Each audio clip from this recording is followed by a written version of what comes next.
చాలా బ్యూటిఫుల్ పాటతో ఇవాల్టి మ్యూజిక్ పాడ్కాస్ట్ మొదలుపెట్టడం చాలా చాలా సంతోషం. బికాజ్ ఇవాళ మ్యూజిక్ పాడ్కాస్ట్లో మన గెస్ట్ ఎవరంటే, చిన్నప్పుడు నేను చాలా చిన్నపిల్లనప్పుడు, ఆయన కూడా చిన్నపిల్లవాడే అప్పుడు, బట్ అన్నయ్య అని పిలిచి మా ఇంటికి సంగీతం నేర్పించి బోల్డ్ అని మంచి విషయాలు కూడా చెప్పి ఆయన మమ్మల్ని లలిత సంగీతంలో తీర్చిదిద్దిన గురువు ఆయనే, the one and only Ramachari గారు. నిజానికి జంట నగరాల్లో ఇప్పుడు తెలుగు రాష్ట్రాల్లో అండ్ ప్రపంచవ్యాప్తంగా కూడా లలిత సంగీతం ఎవరు నేర్పిస్తారు అంటే అందరూ ఫస్ట్ చెప్పేది రామాచారి గారి పేరే. ఇక్కడుండే ఈ తరం గాయని గాయకులందరూ ప్లేబ్యాక్ సింగింగ్ చేస్తూ కచేరీలు పాడుతూ సక్సెస్ఫుల్ అయ్యారంటే వారికి అన్ని బాణీల సంగీతాన్ని మిళితం చేసి చక్కగా బోధించిన గురువు రామాచారి గారు. లిటిల్ మ్యూజిషియన్స్ అకాడమీ ఈ సంవత్సరం 25 ఏళ్ళు పూర్తి చేసుకుంటోంది. ఆయనకే 25 ఏళ్ళు ఉన్నాయా అనిపిస్తుంది చూస్తే మాత్రం. రామాచారి గారు, అన్నయ్య, happy to have you here. Yeah, thank you. మళ్ళీ ఐ డ్రీమ్లో నేను మాట్లాడుతూ అంటే అందరితో మాట్లాడే అవకాశం ఇచ్చినందుకు మరొకసారి ఐ డ్రీమ్ వారికి నా కృతజ్ఞతలు. చిన్నప్పుడు గమకాలు ఎక్కువ పలకద్దు, ఎంత పలకాలో అంతే పలుకు. అది డోస్ డోస్ అంత నేను క్లాసికల్ పాడి రుబ్బినట్టు పాడితే ఇది ఇంత గమకం చాలు అని నేర్పించిన ఆ జ్ఞాపకాలు ఇంకా అలా గుర్తుండిపోయాయి. అంతే కదా. దేనికంటే మనకి సంగీతంలో అటు శాస్త్రీయ సంగీతం ఉంటుంది, లలిత సంగీతం ఉంటుంది, జానపద సంగీతం ఉంటుంది, వెస్ట్రన్ మ్యూజిక్ ఉంటుంది, ఇవన్నీ చాలా ఉంటాయి. ఏది ఒక్కొక్క దానికి ఒక స్టైల్ ఉంటుంది. అవును. ఒక్కొక్క దానికి ఒక డోస్ ఉంటుంది, ఒక్కో దానికి ఒక యాక్సెంట్ ఉంటుంది. సో సౌండింగ్ అన్నీ అంటే ఒక్కొక్క దానికి ఒక రూపం ఉంటుంది, ప్రత్యేకమైన రూపం. కాబట్టి ఏదైనా సరే మనం మళ్ళీ మూలం ఒకటే, సంగీతం మూలం ఒకటే, కానీ మనం ఒకటి చేస్తున్నప్పుడు దాని డిజైనింగ్లోకి మనం వెళ్ళిపోవాలి. అంతే. సో క్లాసికల్ అండ్ లైట్ మ్యూజిక్కి మీరు చాలా చక్కటి ఉదాహరణ ఇస్తూ ఉంటారు. ఏమిటి డిఫరెన్స్ అని అడిగితే అదేంటంటే క్లాసికల్ ఒక అడవి, ఒక వనం, ఒక అంటే దైవదత్తమైన భగవంతుడు సృష్టించిన ఒక వనం లాంటిది శాస్త్రీయ సంగీతం. అక్కడ ఎన్నో ఉంటాయి, అందులో అన్నీ ఉంటాయి, అక్కడ అన్నీ ఉంటాయి కదా. అందులోంచి కొన్ని ఏరుకొని వచ్చి మనం ఒక గార్డెన్ తయారు చేసుకుంటాం. అది లైట్ మ్యూజిక్. సో రామాచారి గారు అంటే ఇప్పుడు ఆబ్వియస్లీ వరుస పెట్టి ఒక్కసారి ప్లీజ్ అలౌ మీ వరుస పెట్టి ఒక ఝరిలాగా I want the list of names మీరు తయారు చేసిన most successful students.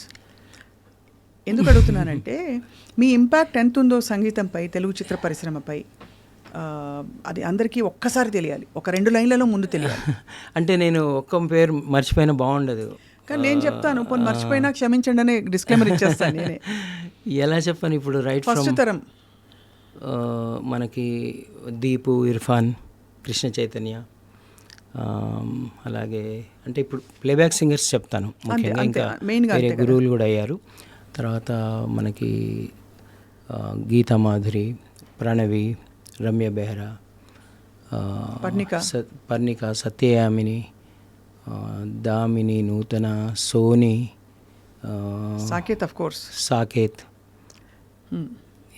సాకేత్తో Prithvi, Rohit, Sarath Santosh, ఎంతమంది ఇంకా ఇంకా ఇంకా కొత్తగా సాహితీ చాగంటి, అదరగొట్టేస్తుంది. ఇప్పుడు మొన్న కుర్చీ మడత పెట్టుకో పాట మొదలుకొని అంటే ఒక్కొక్కళ్ళకి ప్లేబ్యాక్ సింగింగ్ అంతటి ఒక బ్యూటిఫుల్ టెక్నిక్ అంత బ్యూటిఫుల్గా వచ్చిందంటే వాళ్ళ దగ్గర నుంచి మళ్ళీ ఇప్పుడు కొత్తగా శృతిక సముద్రాలని ఇప్పుడు మళ్ళీ భారతీ 2లో మంచి పేరు వచ్చింది.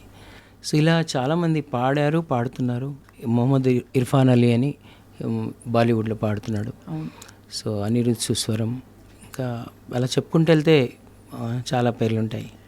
ఇవి కొన్ని మాత్రమే, ఎందుకంటే మీ దగ్గర 100 మంది స్టూడెంట్స్ మీ దగ్గర నేర్చుకుంటున్నారు. ఇక్కడ ఎవ్రీ సండే క్లాసెస్ అవుతాయి. అండ్ అమెరికా తెలుగు వారందరూ మీ ఫ్యాన్స్.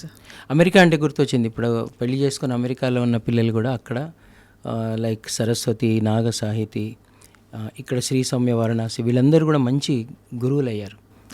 అక్కడ ఇన్స్టిట్యూట్స్ పెట్టి చాలామందికి నేర్పిస్తున్నారు. ఇక్కడ కూడా చాలామంది పిల్లలు టీచర్స్ కూడా అవుతున్నారు. అంటే ప్లేబ్యాక్ సింగర్సే కాకుండా అంటే సంగీతంలో ఉన్నారు ఏదో ఒక రకంగా చాలామంది. దానికి మూల కారణం సీక్రెట్ నాకు అనిపిస్తుంది అన్నయ్య. ఒకటి క్లాసికల్ పద్ధతిగా నేర్చుకోవడం అది గొప్ప వరం, అదృష్టం. అలా నేర్చుకోవాలి. గురువులు దొరకడం. కానీ మనకి అన్ని బాణీల సంగీతాల్ని ఒక వేదిక మీద ఆఫర్ చేసే వ్యక్తులు చాలా కొద్దిమంది ఉన్నారు. బహుశా ఒక్కళ్ళే ఉన్నారు నాకు తెలిసి, అది మీరే. అది నాకు తెలీదు. ఎందుకంటే మీరు క్లాసికల్ రాగం చెప్తారు, రాగ ఛాయలు చెప్తారు, అవును. అండ్ అక్కడ దానికి సంబంధించిన అన్నమాచారి కీర్తనలు, లైటర్ క్లాసికల్ మ్యూజిక్ ఇలాంటివి చెప్తారు. మళ్ళీ అందులోంచి భాష కూడా చెప్తాను, భాష చెప్తారు, పెద్ద బాల శిక్ష అది కూడా చెప్తాను. అది అంటే ఉచ్చారణ ముఖ్యంగా ఫస్ట్ నేను పాట నేర్పించేటప్పుడు ఫస్ట్ లిరిక్ చదివిస్తాను, రాయిస్తాను వాళ్ళతోనే.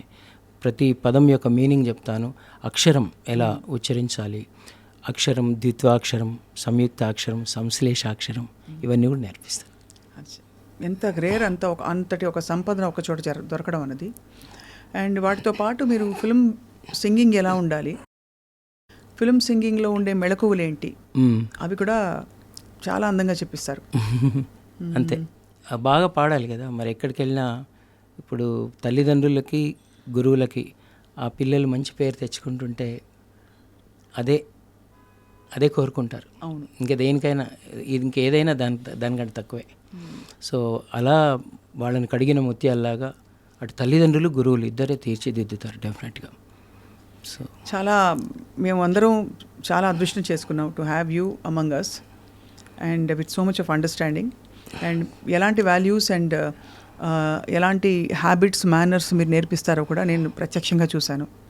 చాలాసార్లు అనిపించేది, ఏంటబ్బా స్కూల్లో టీచర్లు చెప్పరు ఇలాగా, ఇంట్లో పేరెంట్స్ కూడా పెద్ద పట్టించుకోరు ఇంత శ్రద్ధగా, కానీ మీరు ఎలా స్పందించాలి, ఇలా చేయకూడదని వదలరు. అక్కడికక్కడ దాన్ని లాగి మొత్తం వాళ్ళకి ఏం చెప్పాలి, వంట పట్టే వరకు కాదు. ఒకసారి చెప్పాను, వాషింగ్ పౌడర్ నిర్మా లాగా చెప్తుంటాను. అంతే, చెప్తూనే ఉంటాను, మళ్ళీ చెప్తూనే ఉంటాను. ఎందుకంటే అలా చెప్పేటప్పుడు వాళ్ళకి అనిపించవచ్చు ఎక్కువసార్లు చెప్తున్నానని. కానీ చాలామంది పిల్లలు స్టూడియోస్కి వెళ్ళి వాళ్ళ ఎక్స్పీరియన్సెస్, అంటే వాళ్ళు రియల్ టైం ఎక్స్పీరియన్స్, వాళ్ళ ప్రొఫెషన్లోకి వెళ్ళాక నాకు అక్కడి నుంచి ఫోన్ చేస్తారు, సార్ క్లాస్లో చెప్పింది ఇక్కడ మేము అనుభవిస్తున్నాం, ఇప్పుడు మేము వెంటనే మాకు అది గుర్తొస్తుంది, సో అది ఇంప్లిమెంట్ చేస్తున్నాం, సో ఇప్పుడు దాని విలువ తెలుస్తుంది అనేది. గురువుగా ఉండడం చాలా పెద్ద సాక్రిఫైస్ అన్నయ్య. ఎందుకంటున్నాను ఈ మాట అంటే, మీరు స్వయంగా your self a very good singer, amazing singer. కానీ మీరు మీ పర్ఫార్మెన్సెస్ వాటి మీద ఆ ధోరణిలో వెళ్ళిపోయి ఉంటే డిఫరెంట్గా ఉండేది.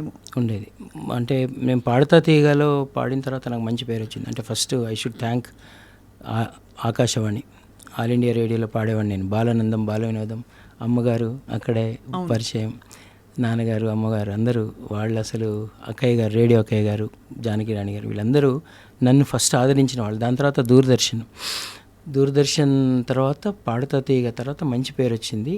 కానీ అప్పటికి సినిమా ఇండస్ట్రీ వస్తోంది ఇక్కడికి, కానీ సంగీతం ఇంకా పూర్తిగా రాలేదు. అప్పటికి చెన్నైలోనే సంగీతం అనేది కంప్లీట్గా ఉంది.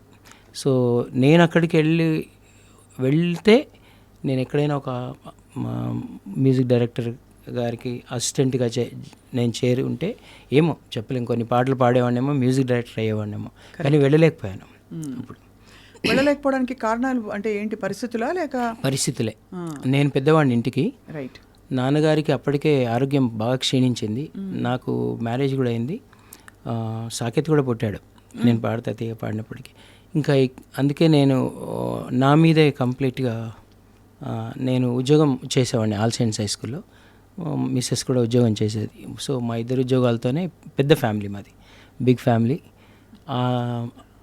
వెళ్ళలేకపోయాను. నాకు ఒక అన్నయ్య ఉంటే వెళ్ళేవాడిని, నేను వెళ్ళలేకపోయాను. వెళ్తే డెఫినెట్గా ఎక్కడో ఎవరో పెద్ద మ్యూజిక్ డైరెక్టర్స్ దగ్గర నేను పనిచేసేవాడిని. ఏమో చెప్పలేం ఏం జరిగేదో. కానీ ఇప్పుడు ఇంతమందిని తయారు చేయడం ఇది కూడా ఒక పెద్ద పని. అంతే, దీనికోసమే అది అలా అయిందేమో, అలా అయిందని అనిపిస్తుంది నేను అనుకుంటాను.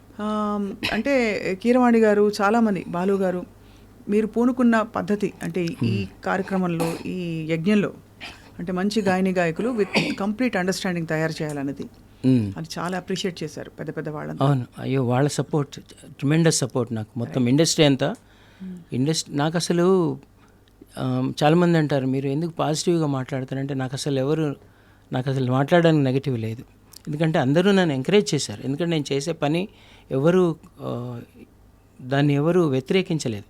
నేను పిల్లల్ని తీసుకొని నేర్పించడం అనేది అందరూ అప్రిషియేట్ చేశారు. అటు మ్యూజిక్ డైరెక్టర్సు, ఛానల్స్, ఇలా మీడియా వాళ్ళు, ప్రెస్ వాళ్ళు అందరూ కూడా ఈ పనిని బాగా అప్రిషియేట్ చేసి నన్ను ప్రోత్సహించారు. రైట్. That is fact. అది డిప్లొమాట్ ఆన్సర్ కాదు అది. సో అది ఫ్యాక్ట్. అది ఇప్పుడు అలాగే చేస్తున్నారు. నాకు అనిపిస్తుంది ఎందుకు ఇంత పాజిటివ్గా ఉండాలి, అవసరమా అని చాలాసార్లు మిమ్మల్ని చూసినప్పుడు. అంటే యాక్సెప్టెన్స్ అంతే, పాజిటివ్ కాదు అది. మనం అన్నీ యాక్సెప్ట్ చేయాలి. మన దారిలో అన్నీ వస్తాయి. అది నాకొక్కడికి కాదు, అందరికీ వస్తాయి. అది తెలుసుకుంటే మనకి చిరాకు, కోపం రాదు. మనం మనం వెళ్తున్నప్పుడు అన్నీ మెయిన్ రోడ్సే ఉండవుగా. కొన్ని పిల్ల దారులు ఉంటాయి, కొన్ని ముళ్ళ దారులు ఉంటాయి, అన్నీ ఉంటాయి. అన్నిటిని ఎంజాయ్ చేయాలి ఈ ప్రకృతిలో. సో నేను కూడా అన్నిటిని ఎంజాయ్ చేస్తూ వెళ్తాను. అది